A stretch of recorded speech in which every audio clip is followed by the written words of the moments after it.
자, 이번에 세 번째입니다. 집단 대출 부분인데요. 안내 및 질의응답 시간을 갖도록 할 거고요. 모집법인 본부장님을 모시겠습니다. 신한은행이시고요. 모집법인 본부장님 앞으로 나와주세요. 박수 한번 주세요.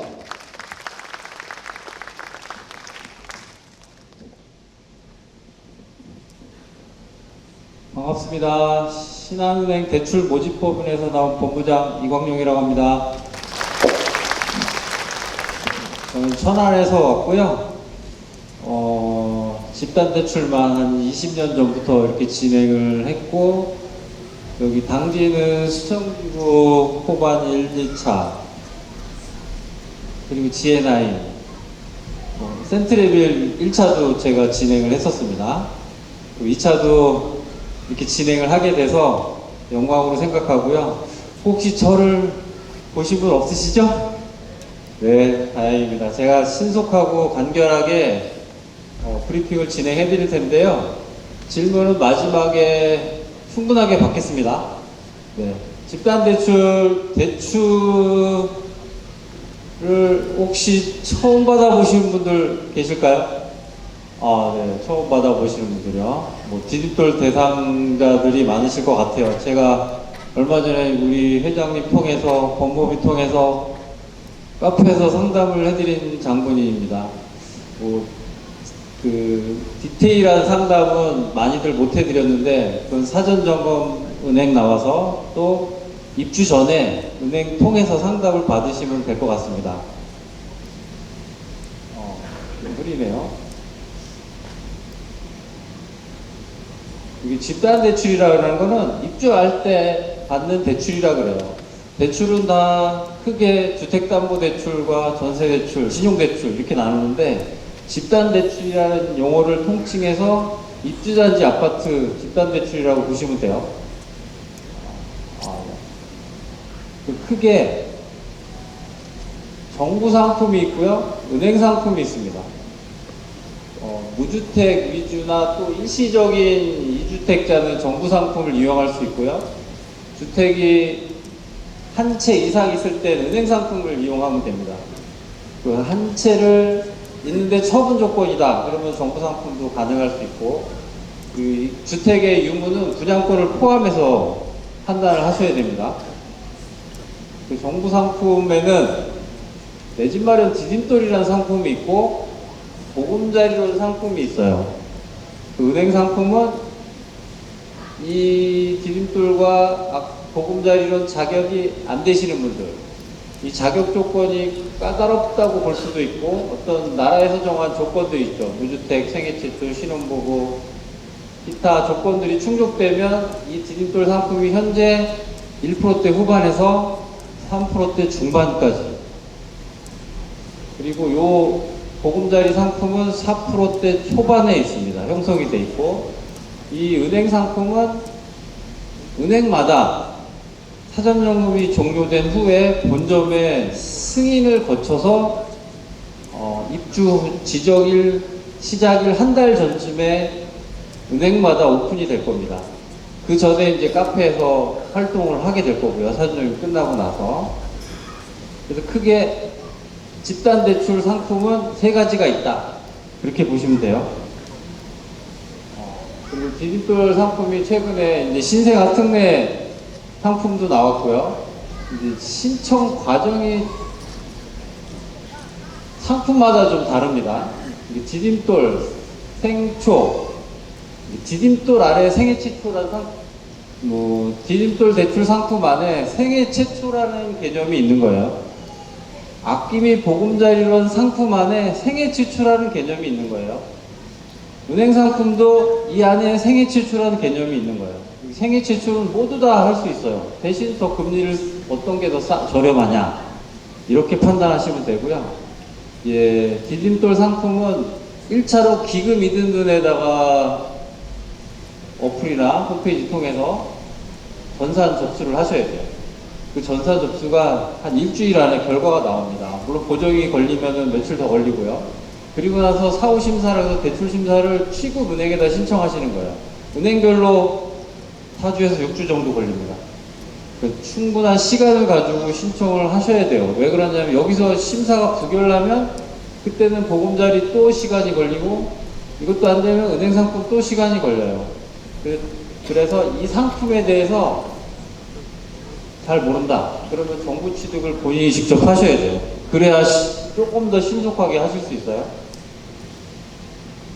그리고 이 보금자리 상품은 스마트 주택금융 어플이라는 것을 통해서 먼저 신청을 하셔야 돼요. 여기 콜센터 전화 보이는데 여기로 문의하셔도 되고요. 그리고 나서 서류 작성은 여기 4, 5주에 결과가 심사 결과가 나오면 서류 작성을 은행 취급은행 가서 하시는 거예요. 실행은 서류 작성하고 나서 일주일 정도.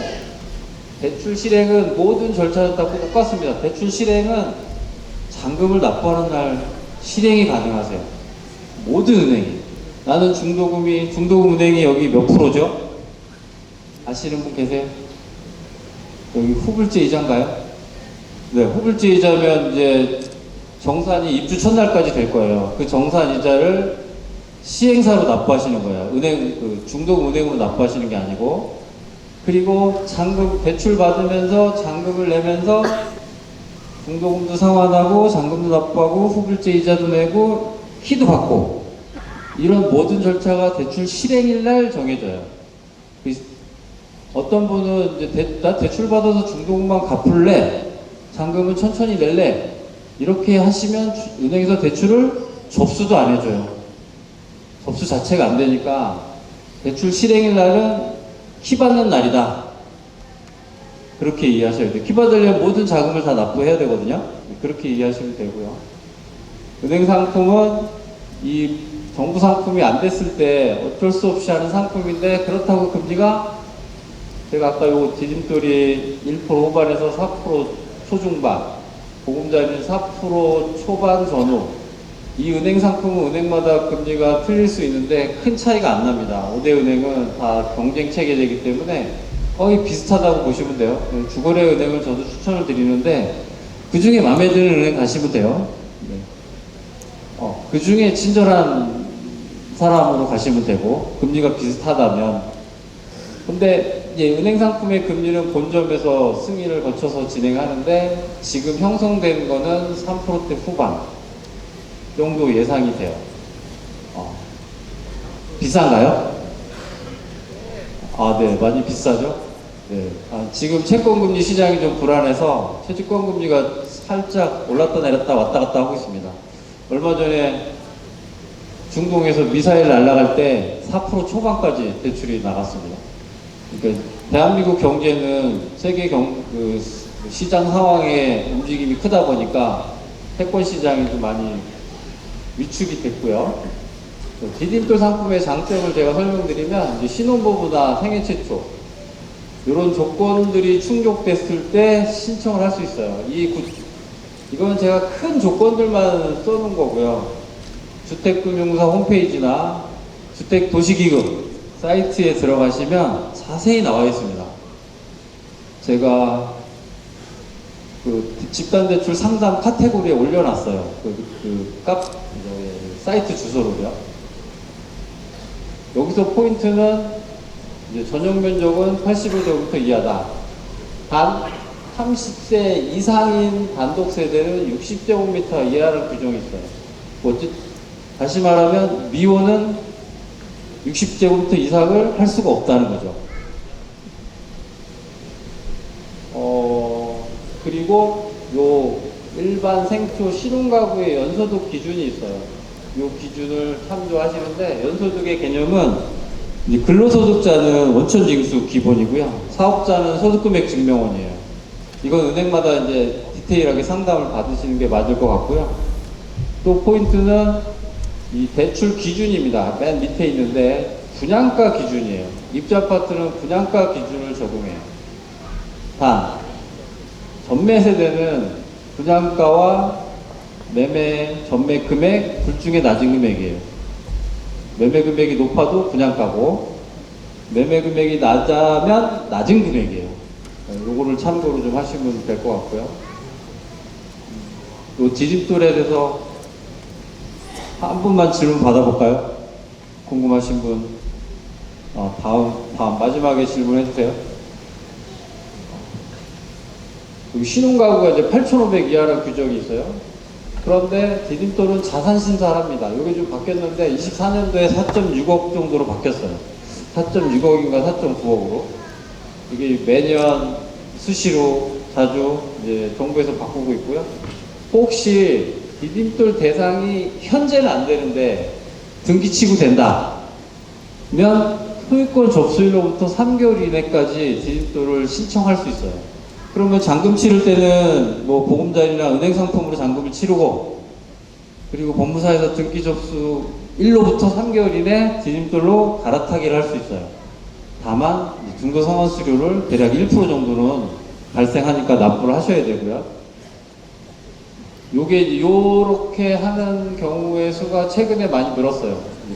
당장은 디딤돌 대상이 안 되거나 디딤돌 대출을 당장은 못 받거나 아니면 이직 중이거나 뭐 결혼 예정이거나 뭐 이런 경우의 수들이 많으시더라고요. 그럴 때를 대비해서 이거를 이제 숙지하셔서 이거 은행에 그 상담 신청하고 은행 대출로 받고 알아서 하시는 거예요. 또 은행에다가 상담하실 필요가 없어요. 그때는 등기 접수 난 거기 때문에 그때는 등기 권리증을 확인한 다음에 은행에서 진행합니다. 그리고 금리 수준은 여기 보시면 이렇게 표가 돼 있습니다. 요거는 주택금융공사나 주택도시기금에 다 나와 있으니까 이 소득 구간에 따라 금리가 저렴합니다. 2천만 원 이하일 때 가장 저렴하죠. 그런데 이제 조금 어폐가 있는 게 2천만 원 이하일 때는 내가 원하는 금액을 대출이 안 나올 수 있어요. 이분들이 어떤 분들이 많으냐면 특히 개인 사업자. 이 사업 5월 달에 이제 종합소득세 신고 날인데 여기가 입주가 7월 초 이후로 되겠죠? 그때 서류 발행이 됩니다. 개인 사업자 하시는 분 계세요? 잘 들으셔야 돼요. 네, 잘 들으셔야 돼요. 한도를 워낙 이 디딤돌 상품으로 이 구간 안에만 들어가면 되기 때문에요. 개인 사업자는 소득 신고를 5월 달에 세금을 좀 더 내시는 게 대출 한도에 유리합니다. 금리는 좀 비싸지겠지만 그래도 2%대 여기 이제 여기 보시면 이 항목이 여기서부터 3%가 넘어가는데 여기서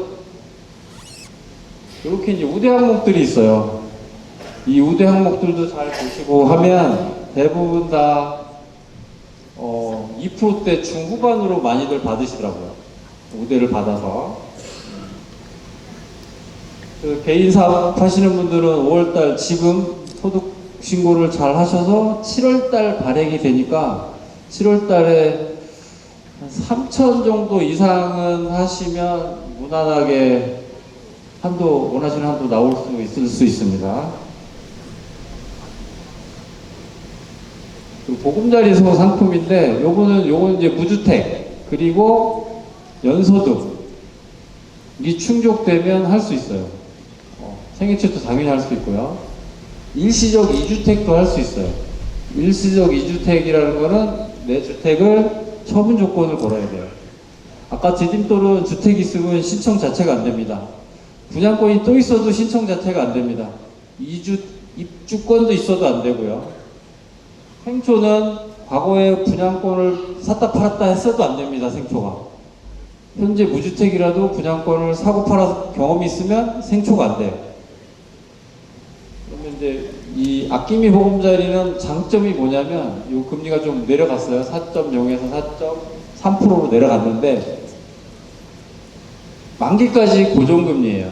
뭐 50년까지 할 수 있고 근데 금리가 좀 올라가요. 50년으로 가면 어쨌든 만기까지 고정금리예요. 이 디딤돌 상품도 만기까지 고정금리예요. 그 고정금리 상품의 메리트가 만기까지 간다. 그 은행 상품은 고정금리인데 5년만 고정해요. 5년 후에 금리가 얼마나 오를지 얼마나 내릴지 5년 후에 알 수 있습니다. 그 중도상환 수수료가 0.7이라는 장점이 또 있고요. 이건 이제 일부 면제 조건이 없어요. 디딤돌 상품은 중도상환 수수료가 1.2%예요. 3년 지나면 모든 대출은 다 중도상환 수수료가 없고요. 보금자리로도 마찬가지로 분양가격 기준입니다. 매매 시세 기준 적용이 안 됩니다. 요거를 참고로 하셔야 되고요.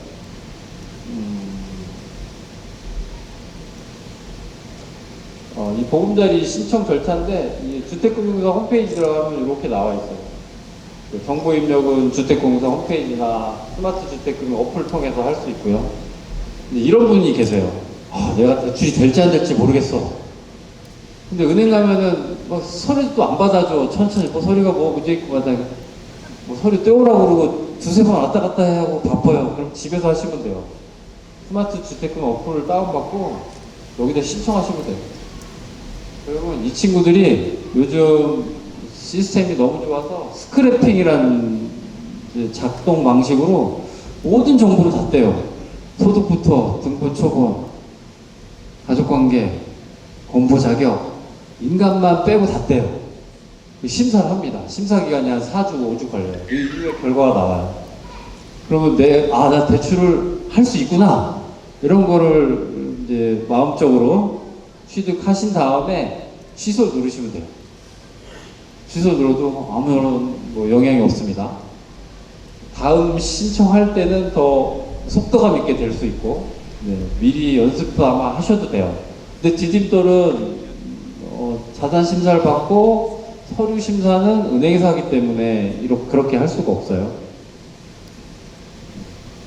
정부 상품, 은행 상품 비교를 하면 정부 상품은 만기까지 고정금리다. 은행은 5년 후에 금리가 바뀐다. 그리고 여기는 무주택이나 신혼부부 생초 대상자들이 많지만 여기는 다주택자도 이용 가능하다. 전용 면적 제한이 있다 없다 이런 차이점이 있고, 대출 기준이 분양가하고 발코니 가격 기준이다. 은행 상품은 감정가 기준이에요. 그래서 은행들이 분양가보다 높게 감정을 준비를 하고 있죠. 그런데 참고로 1단지 1차를 진행을 했었어요. 거기가 분양가보다는 한 플러스 10% 정도 가까이 감정가가 나왔어요. 그래서 대출이 한 10% 정도 더 나왔죠. 근데 그거를 활용하시는 분도 있어요. 그랬다가 아까 말씀드린 취득 후 갈아타기, 디딤돌로 갈아타기 하셔도 돼요. 그런데 갈아탈 때는 분양가로 간다. 그러면 추가로 받았던 거를 상환하는 조건이 생길 수 있죠. 그리고 이 한도 제한이라는 개념인데요. 이 DTI라는 거는 총 부채 이자를 납부할 수 있는 내 연봉이 어떻게 되냐, 그걸 따지는 거고, DSR이라는 거는 DSR이라는 거는 총 부채 내가 원금이자를 상환할 수 있는 능력이, 연봉이 어떻게 되냐, 이걸 따지는 거예요. 그래서 DTI 60%는 간단한 예로 연봉이 3천이고 부채가 2억 있어도 내가 원하는 60% 받을 수 있어요. 그만큼 그렇게 어렵지 않아요. 이자만 얼마 낼 수 있는 납부 능력을 보는 거라서. 근데 DSR은 원금까지 상환 능력을 보기 때문에 연봉 3천에 부채가 1억 이상 있으면 원하는 금액이 안 나올 수도 있어요. 그 부분, 특히 신용대출하고 마이너스 통장이 영향이 큽니다. 그리고 이 DSR은 가계대출만 적용을 해요. 사업자 대출이나 법인 대출이나 기업 대출은 적용을 안 합니다. 그렇게 참고하셔서 사업하시는 분들은 참고하시면 좋고, 또 하나는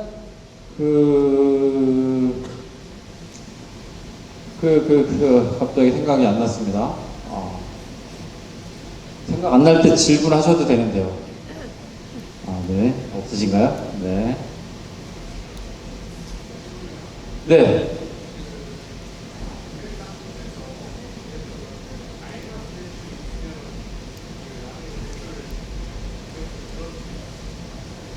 그 마이너스 통장인데요. 마이너스 통장은 한도가 있고 사용 금액이 있어요. 총 한도 기준이 부채로 다 잡혀요. 뭐 무조건 그 총 한도가 대출 한도에서 제외되냐 이런 개념이 아니고, 이 40% 이내냐 70% 이내냐 이거에 따라서 통과가 되면 마이너스 통장이 1억이 있어도 내 대출 60, 감정가 60%, 70% 받을 수도 있고, 그렇지 않으면 그 DSR 기준만큼 통과되는 만큼 일부 상환하거나 감액하거나 해야 됩니다. 그래서 그 DSR을 계산하는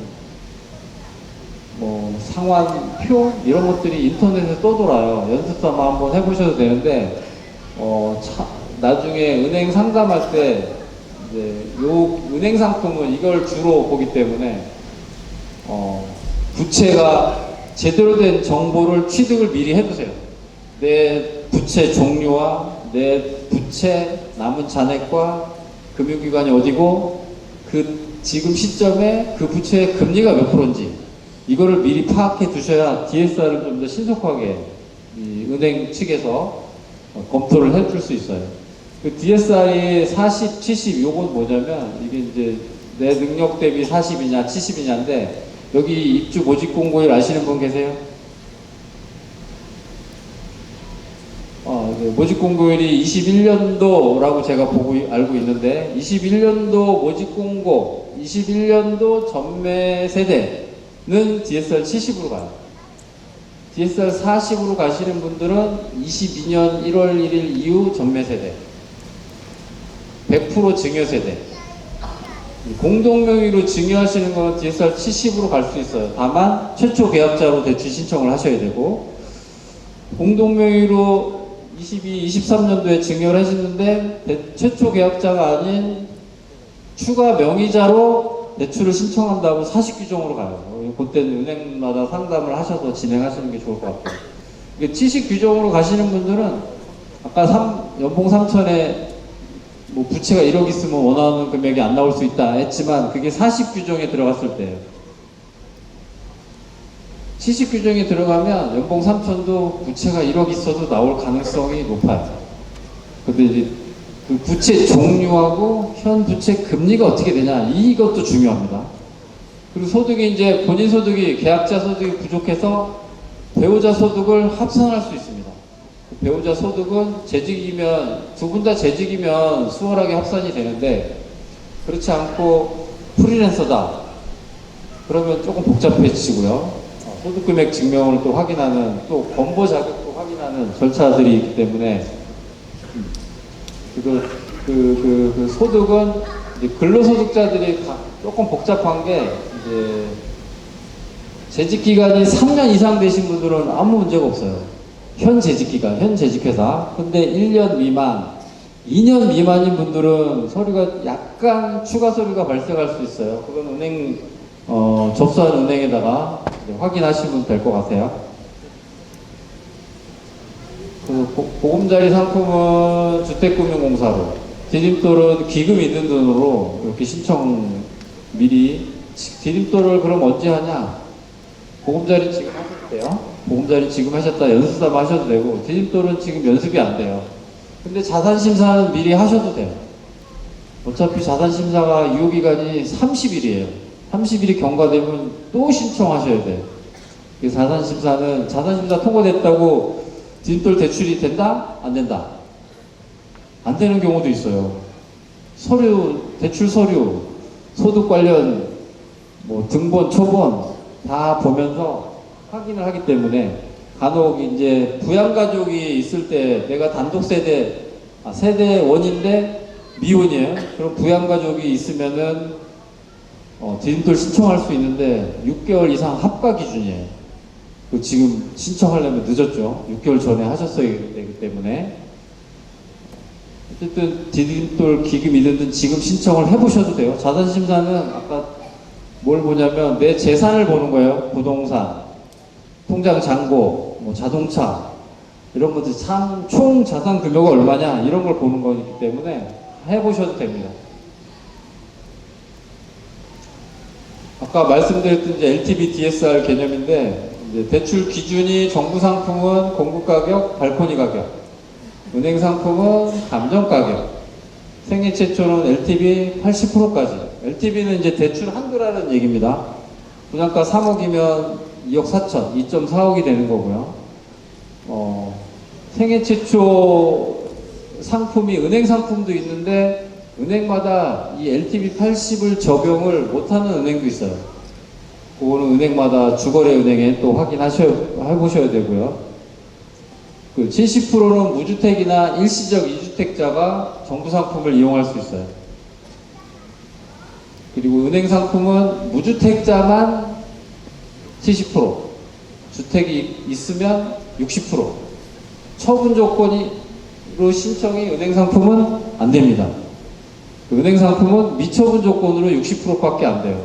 그런데 뭐 5대 은행 중에 한 두세 개 정도 은행은 될 것 같은데 내가 기존 주택을 매매 계약을 했어. 그리고 계약금 10%를 받은 입금증을 가지고 있으면 처분됐다고 보고 무주택자로 인정이 돼서 70% 하는 은행이 있어요. 그거는 참고로 하셔서 기준주택이 팔릴 것 같으면 계약서 가지고 접수하시면 돼요. 기존주택 매매계약서 가지고. 한도 제한은 말씀드렸듯이 포인트가 60%, DTI는 60%, DSR은 70%에 해당되시는 분들은 소득만 있어도 얼추 방법이 나온다. 네, 그렇게 이해하시면 될 것 같아요. 소득이 없으면 좀 방법이 어려운데 정말 소득이 없으신 분들은 아예 없는 게 나아요. 대신에 1원부터 2,400까지는 있어야 돼요. 그래야 방법이 신용카드 사용금액 가지고 신청하는 방법이 있어요. 그 정부 상품은 소득이 없으면 신청이 될 수 있지만 한도가 최대가 60% 이내예요. 소득이 일절 없으신 분들은. 네, 의료보험료라도 납부하시면 3개월 평균 내시면 의료보험료 납부 금액 기준으로 최대 60% 신청할 수가 없어요. 은행 상품은 소득이 없어도 차라리 소득 본인과 배우자 부부 합산으로 2,400 이하라는 걸 증빙해서 하면 신용카드 사용금액 가지고 최대 80%까지 신청을 해볼 수 있어요. 이 신용카드가 그럼 얼마를 써야 되냐? 이제 한도에 따라 틀린데 부채가 없다면 한 1,000만 원 정도, 연간 1,000만 원 쓰면은 한 70에서 80% 가능성이 있습니다. 부채가 없을 때. 소득이 2,400이 넘어가면 그 2,410만 원 가지고 DSR을 산정해야 되기 때문에 불리해져요. 그래서 개인 사업자 하시는 분들은 디딤돌을 신청하시려면 소득을 좀 높이시고 신고를 차라리 디딤돌 포기하시면 은행 상품으로 갈 때는 2,400 이하로 만드셔야 돼요. 그렇지 않으면 약간의 한도에 변수가 생깁니다.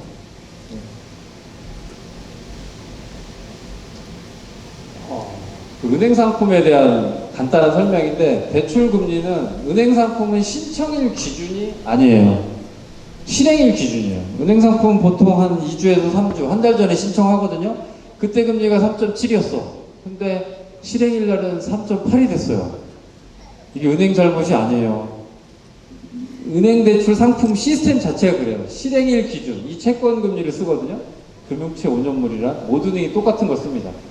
이거는 증권사, 은행, 보험사, 대한민국 금융기관의 조달금리예요. 채권금리를 적용하는 거라서 모든 은행이 똑같은 걸 써요. 이게 실행일 날 적용돼요. 그날 금리로 5년 고정이에요. 신청일 기준이 아니고 실행일 기준이다. 근데 정부 상품은 신청일 기준이에요. 신청일 날 3.3이었어요. 근데 실행일 날 3.2가 됐어. 그럼 3.2로 대출이 돼요. 근데 신청일 날 3.3인데 실행일 날 3.5가 됐어. 3.3 신청일 기준으로 대출이 돼요. 정부 상품과 은행 상품의 금리, 실행일 기준에 적용하는 게 다르다. 그렇게 좀 이해하셔서 은행 상품 비교하실 때 참고하시면 될 것 같아요. 최종 금리는 언제다? 실행일 날 적용된다. 그날 금리로 5년간 고정금리예요. 그 5년 후에 금리 어떻게 될까요? 5년 전에 금리 은행 상품 대출 받아보신 분이요? 없으신가요? 대출이 없으신가 보다. 저도 대출 받아서 지금 이제 이용을 하고 있는데 5년 전에 받았을 때 지금 작년에 금리가 많이 올랐어요. 채권 금리가 많이 올라서 작년, 재작년. 그래서 다들 뭐 5%, 6% 얘기들 하시는 분들 주변에 들었을 거예요. 그게 채권금리가 오른 거예요. 근데 지금 다시 채권금리가 내려가고 있긴 한데, 그래도 지금 5%, 6% 대출 갖고 계신 분들은 열심히 갈아타기를 하셔야 돼요. 대상이 되고 한도가 되면. 어쨌든 한 푼이라도 절약하셔야 되니까요. 그리고 대출 상품은 아까 정부 상품은 만기 고정금리예요. 변동금리가 없어요. 근데 간혹 우리 소비자분들께서 변동금리를 선호하신 분 있어요. 3개월, 6개월, 12개월. 보통 6개월 상품을 판매하는 은행이 있어요. 근데 집단대출은 변동금리 판매하는 5대 은행 중에 1개 정도 있을 거예요. 대부분 다 5년 고정금리 상품을 팝니다.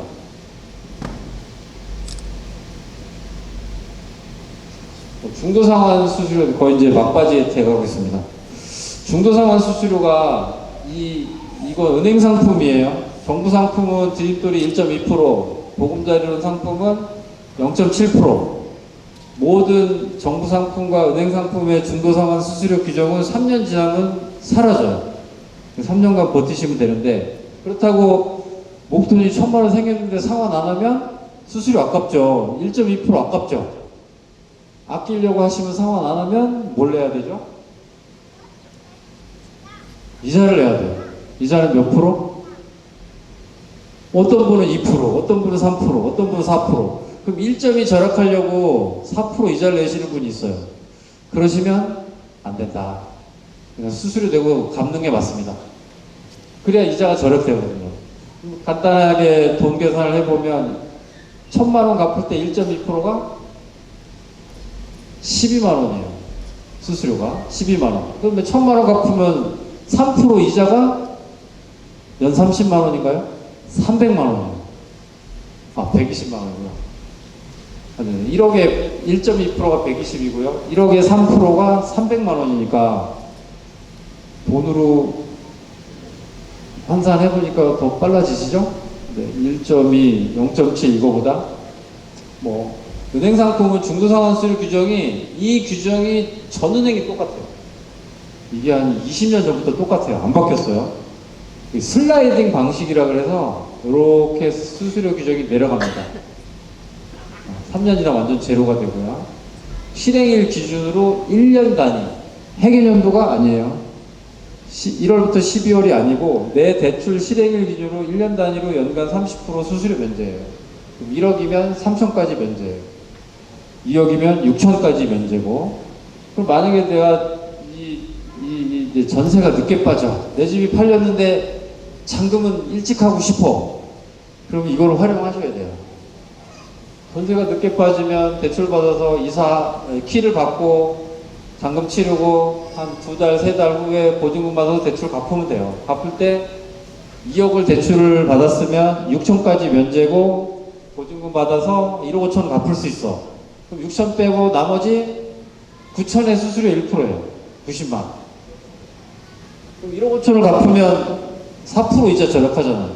그럼 90만 원 절약하실래요? 600만 원 절약하실래요? 이렇게 되는 거죠. 돈으로 환산해서 한번 계산해보세요. 이 30%를 잘 활용하셔서 먼저 키 받을 수 있습니다.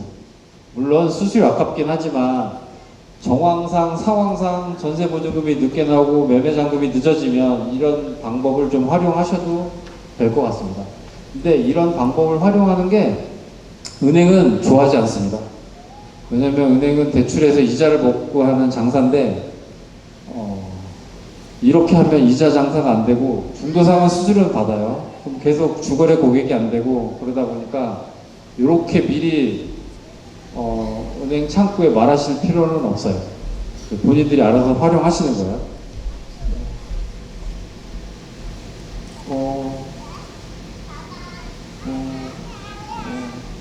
보통인가요? 끝난 것 같아요. 끝난 것 같습니다. 혹시 뭐 좀 길었다면 길었는데 궁금하신 거 질문 받겠습니다. 없으세요? 없으시면 나중에 사전 점검 때 그 은행 그 부수가 생기니까 그 은행에서 아, 예.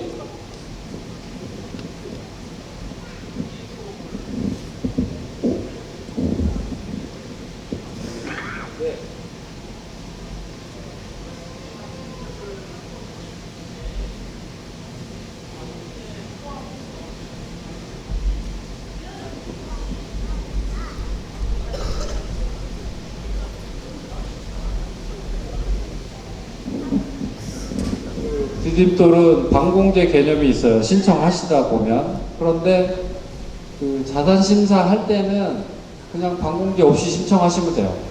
그 은행 심사할 때 그 판단을 은행 측에서 도와드려요.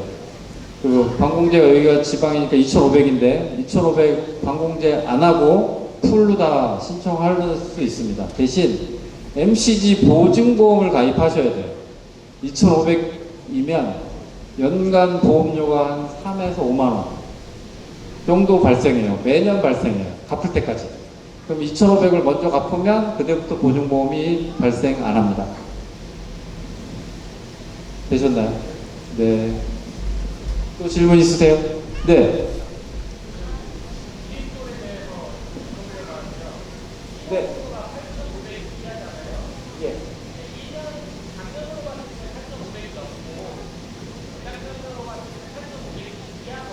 네. 소득 관련 자료는 2년치를 제출하게 돼 있어요. 직전 2년치라 그래서 현재 소득 기준이에요. 퇴사한 소득은 인정이 안 되고요. 그 평균이 20%가 넘어가면 22년도와 23년도 원천 세전이 20%가 넘어가면 평균을 내는 방법도 있어요. 그런데 보통 직전 연도 가지고 판단합니다. 신혼부부 8,500 기준이라서 그게 넘어가시면 신청 자체가 불가할 수 있죠. 그런데 방법은 한 분을 피부양자로 만드셔야 돼요. 이해하셨나요? 네, 피부양자로 잠깐 만드시는 방법이 있다면 그렇게 피부양자로 잠깐 만들고 신청하고 대출 실행하고 다시 직장가입자로 하는 방법이 있는데 이거 저기 10년의 노하우인데 되게 네, 그렇게 하시는 분들이 있어요. 네. 또 저 뒤에 질문이 너무 멀은데요. 앞으로 나오셔서 해주시면 어떨까요?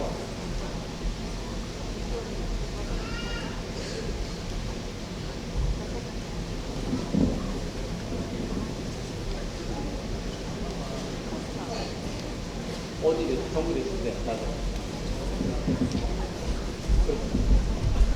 네.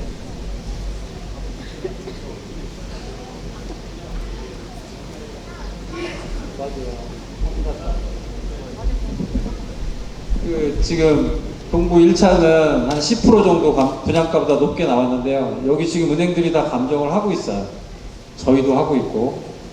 뭐 1차 정도 수준 여기 크게 제가 아직 시장 조사를 못했는데 분양권 거래가 분양가 이상인가요? 아, 이상이에요. 이하는 없어요. 이하가 있으면 약간의 변수가 있어요. 그 신고 금액에 따라서. 그래도 1차 수준 정도 맞춰보려고 노력하고 있는데 이제 은행마다 약간씩 차이가 있습니다. 참고하셔서 이제 대출이 더 필요하신 분들은 이제 가장 높게 책정한 금융기관을 찾으셔야 돼요. 또 궁금하신 거?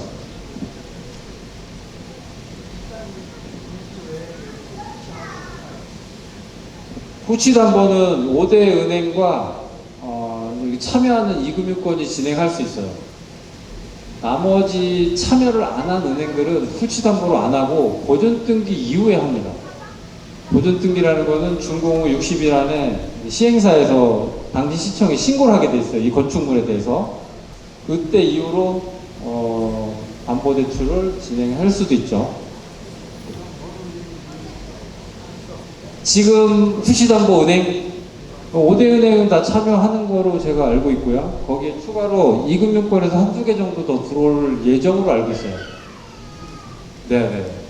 참고로 제가 말씀 못 드렸던 그 DSR 개념이 1금융권 기준이에요. 네, 이금융권은 DSR을 더 폭넓게 봅니다. 그래서 DSR이 금리가 좀 비싸더라도 DSR 충족돼서 나오는 은행을 찾으셔야 되는 경우도 생기실 수 있죠. 또 궁금하신 분들?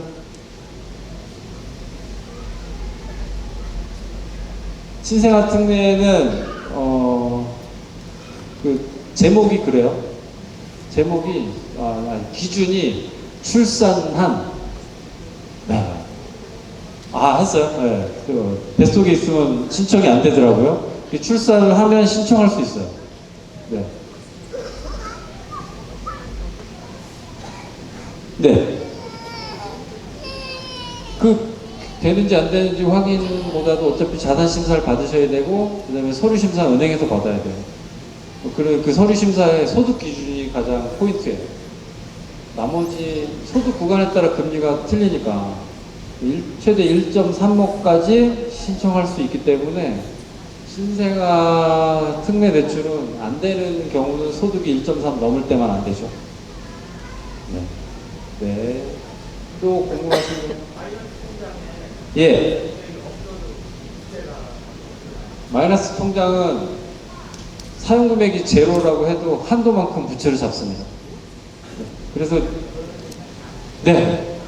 DSR 규정, LTV 규정, 이 영문 들어간 규정은 대한민국 규정이에요. 은행 규정이 아니에요.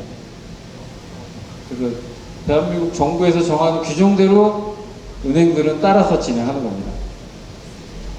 또 궁금하신 점 있을까요?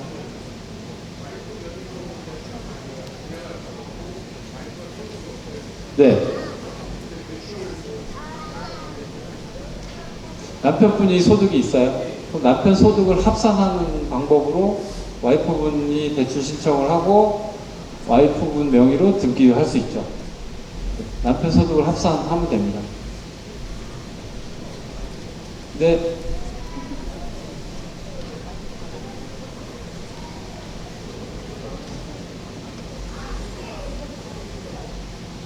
그렇죠. 미혼이고 생초고 전용면적 60제곱미터 이하고 30세 이상이고 소득 있고 하면 디딤돌 신청할 수 있어요. 네. 또 질문 있으세요? 네. 마지막 질문으로 하겠습니다.